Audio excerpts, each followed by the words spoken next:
Bueno, de inmediato quiero presentarle a nuestros invitados, Max Aub, periodista mexicano. Muchísimas gracias, Max, por acompañarnos. Marian, como siempre, un enorme gusto y placer estar contigo. Y nos acompaña Ildefonso Ortiz, periodista. También muchísimas gracias por acompañarnos de Breitbart, Texas.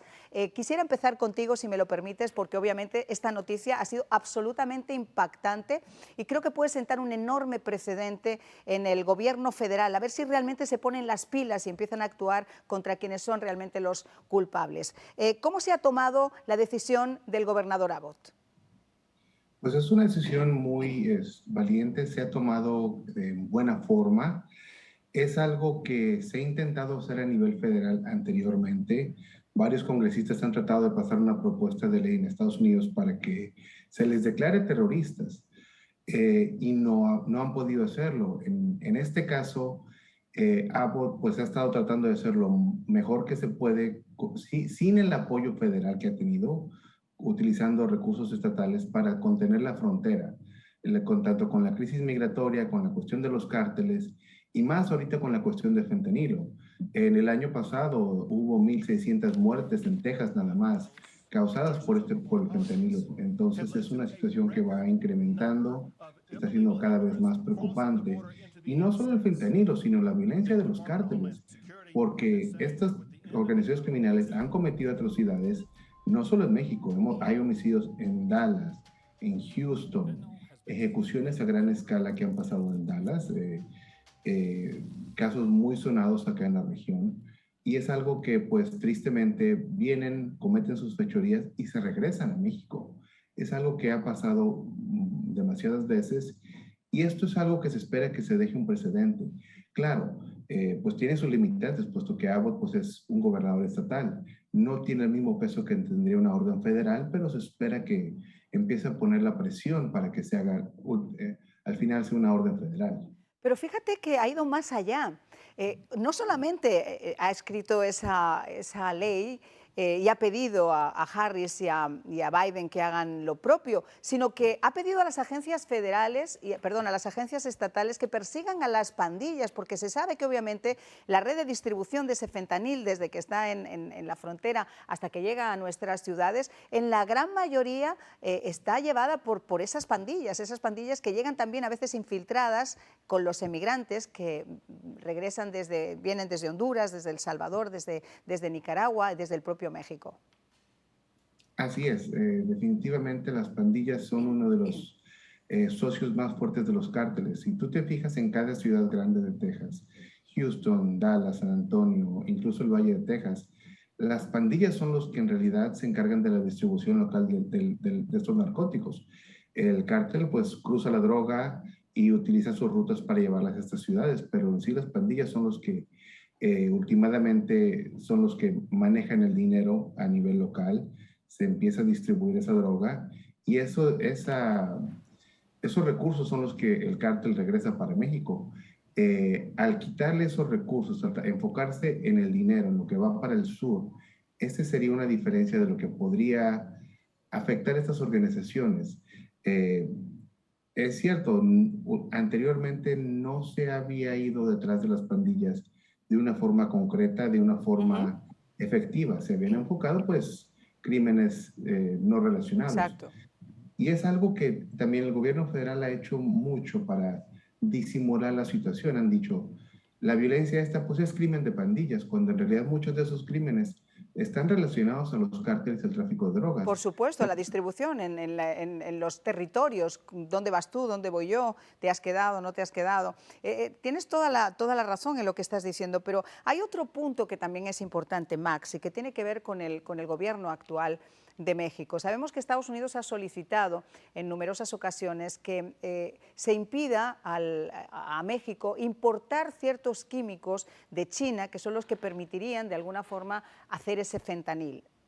Les explico que hace algún tiempo, cuando estaba el cartel de Sinaloa con el Chapo Guzmán compró la fórmula a los laboratorios chinos para comenzar a hacer el fentanil directamente en el seno del cartel. Muchos de esos químicos tienen, sin embargo, que seguir viniendo desde allá, y Estados Unidos le ha pedido que impida que esos químicos entren en territorio mexicano para evitar que lleguen a esas manos. Bueno, ahora el gobierno mexicano de López Obrador ha dicho que como su relación con México, con Estados Unidos, no es la mejor, ¿por qué va a perjudicar una relación comercial con un socio como China simplemente por una cosa como esta? Entonces, ese es un punto. El otro punto es la relación que tiene López Obrador con los carteles. ¿Qué opinas tú, Max?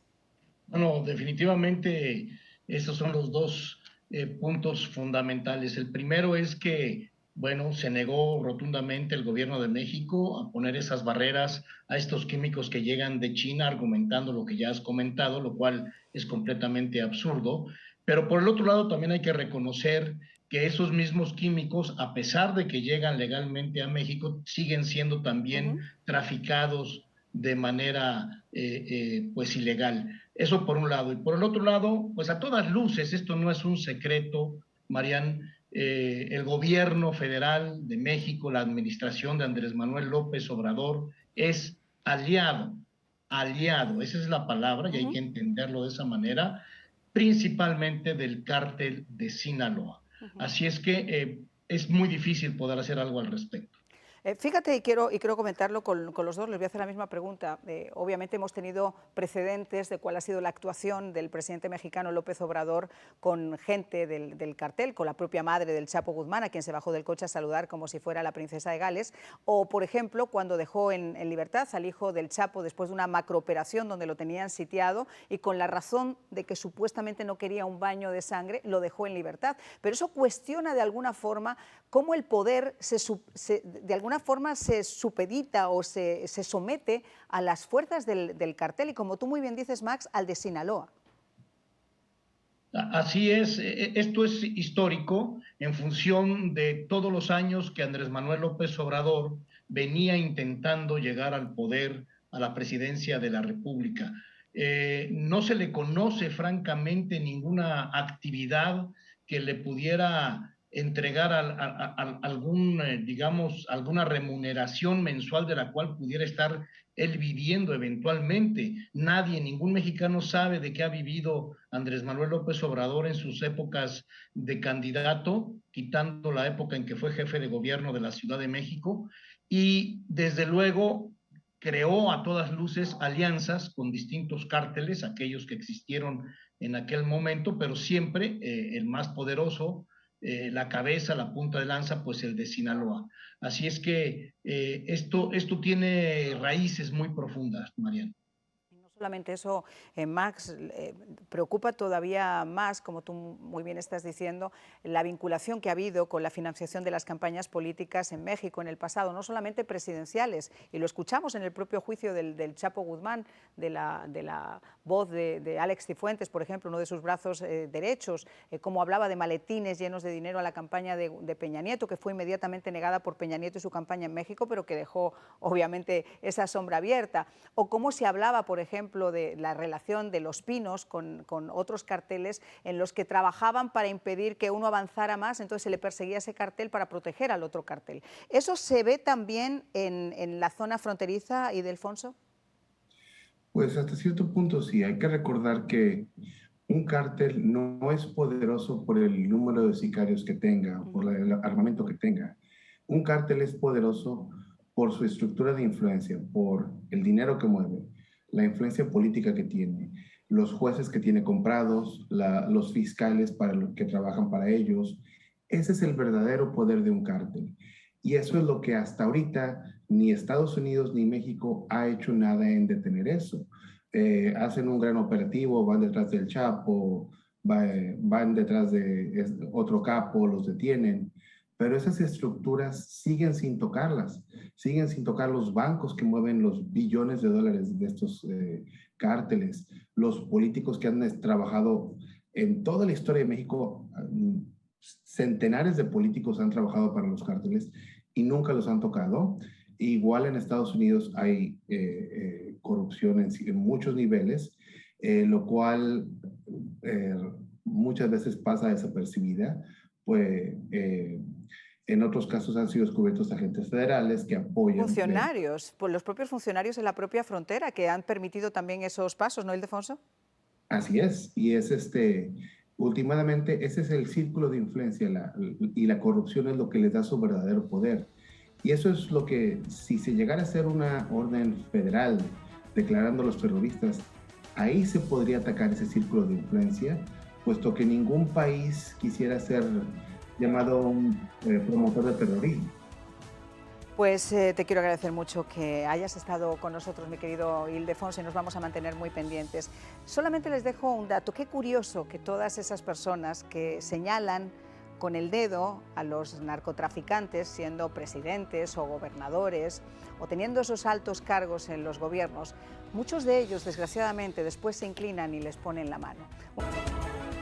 Bueno, pues se va a incorporar también a nuestra mesa de trabajo Arthur Garfer. Ustedes saben que tiene a cargo pues un aguerrido grupo, como yo digo siempre, de tropas especiales de los Estados Unidos y es un experto conocedor también de estas rutas que ha vivido desde América Latina en algunas de sus misiones. Muchísimas gracias por estar con nosotros, Arthur. En el libro que estoy sacando, que por cierto les adelanto que sale el mes que viene sobre el cartel, y no es un tema de narcotráfico, sino más bien una informante que llevó a las autoridades a la detención del Chapo Guzmán, pero eso lo vamos a dejar aparte. Arthur me hizo el prólogo del libro porque es un gran conocedor de este tema. Y estamos hablando precisamente de esta ley que acaba de sacar a nivel estatal el gobernador Abbott, que desde luego va a sentar sin ninguna duda un precedente y que de alguna forma va a hacer reaccionar también a los carteles, Arthur.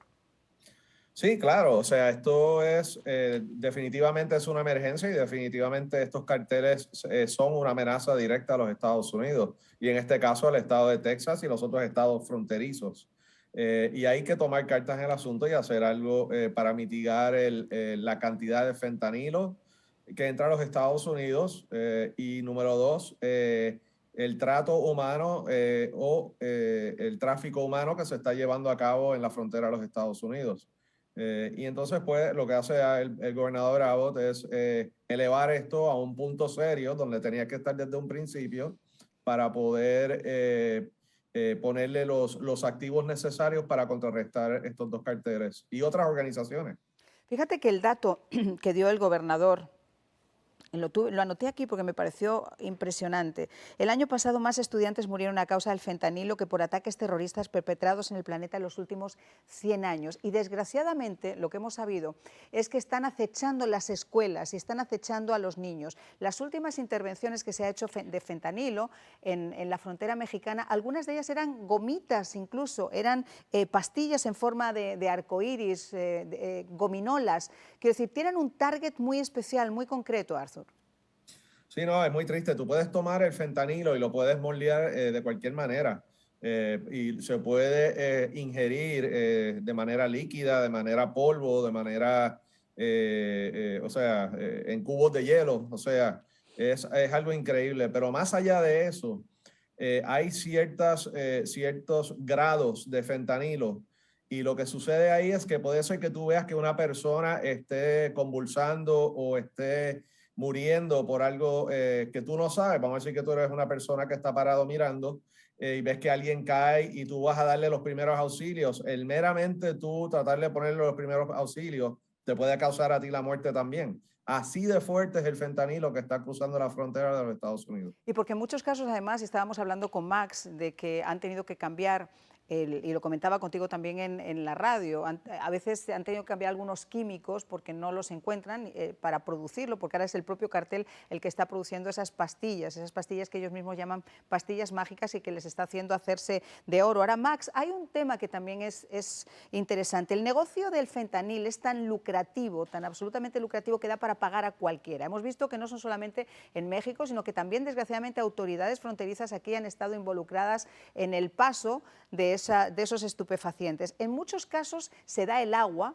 y se hace como ocurre con la cocaína, hay una incautación de media tonelada, un cuarto de tonelada, pero por otro lado de la frontera están entrando 7. Y eso es lo que hemos visto recientemente, y anoté también aquí los puntos exactos que habían sido en Tijuana, la Guardia Nacional incautó media tonelada en Culiacán, otra tonelada y media de fentanilo en Tijuana, en la frontera sur escondido en gomitas. Quiero decir, esto es de todos los días, la crisis es absolutamente severa. Totalmente, Marian. Lo que se está produciendo hoy por hoy en México es desmesurado porque los costos han bajado extraordinariamente y los márgenes de utilidad son exorbitantes. Y eso pues prácticamente ha vuelto locos a todos los que pertenecen a estos cárteles que las están produciendo. Pero déjame comentar algo que me parece muy particular y ojalá que Arthur pueda darnos también un poco más de luz en esto. Estamos muy preocupados porque el fentanilo está matando a muchas personas en Estados Unidos, pero ¿qué pasaría si este mismo fentanilo estuviese entrando pero no estuviera matando a tantas personas? ¿Estaríamos igual de preocupados? Hay otras drogas que también se consumen, ¿sí?, pero de las que no estamos hablando. Eso es por un lado. Y por el otro lado, también nos preocupamos mucho para que precisamente, y es correcto, tratemos o traten las autoridades de detener al máximo todo lo que tiene que ver con el tráfico de drogas. Sin embargo, en Estados Unidos, desde la época de Ronald Reagan, de hecho, Laura Reagan fue la última que puso a nivel nacional una campaña contra las drogas dirigida a los jóvenes. Eso no lo hemos visto. Creo que ahí también hay que tomar en cuenta estos detalles, Mariana. No, estoy de acuerdo contigo. De hecho, si me permites, antes de entrar con Arthur y que él te pueda responder, me gustaría que recordáramos lo que ha dicho Petro en Naciones Unidas, que era de frotarse los ojos, porque claro, queda muy bonito, dentro de su mundo Soma de paz total, pues sí, erradiquemos el consumo, pero se le han olvidado dos cosas principales, volviendo a lo que tú estás diciendo. Una es la producción, dos, la distribución, y esas precisamente las llevan a cabo las personas con las que quiere alcanzar esa paz total, porque son los dos carteles mayores del narcotráfico en América Latina. Vamos a escucharlo. 40 años ha durado la guerra contra las drogas. Si no corregimos el rumbo y esta se prolonga otros 40 años, Estados Unidos verá morir de sobredosis a 2.800.000 jóvenes por fentanilo, que no se produce en nuestra América Latina. Bueno, yo le dije el burro hablando de orejas. Es perfecto hablar de una paz total, pero evitando tocar esos puntos que a él más le pueden interesar. Arthur. Bueno, ya sabemos que el fentanilo se produce en México y en masa, y es algo que creo que hablamos ahorita, que el Chapo decidió cerrar sus bases de producción en la China comunista bajo una decisión económica financiera, traer la producción a México y obviamente generar más capital para el cartel de Sinaloa en aquel entonces. Pero es muy cierto lo que dice Max. Una campaña nacional por parte de los Estados Unidos no existe. Existen agencias federales, existen agencias estatales que tratan de sincronizar sus esfuerzos contra este tipo de evento que se está llevando a cabo, pero hasta que el gobierno de Estados Unidos no empiece a tratar esto como una guerra y contra unos elementos que no tienen ningún problema en ver la destrucción de la juventud y del pueblo estadounidense, pues obviamente no se va a poder llevar a cabo una operación o una guerra coherente contra esto. La frontera está abierta hasta que esos anillos de seguridad no existan en la frontera y se pueda controlar la frontera. Esto va a seguir ocurriendo.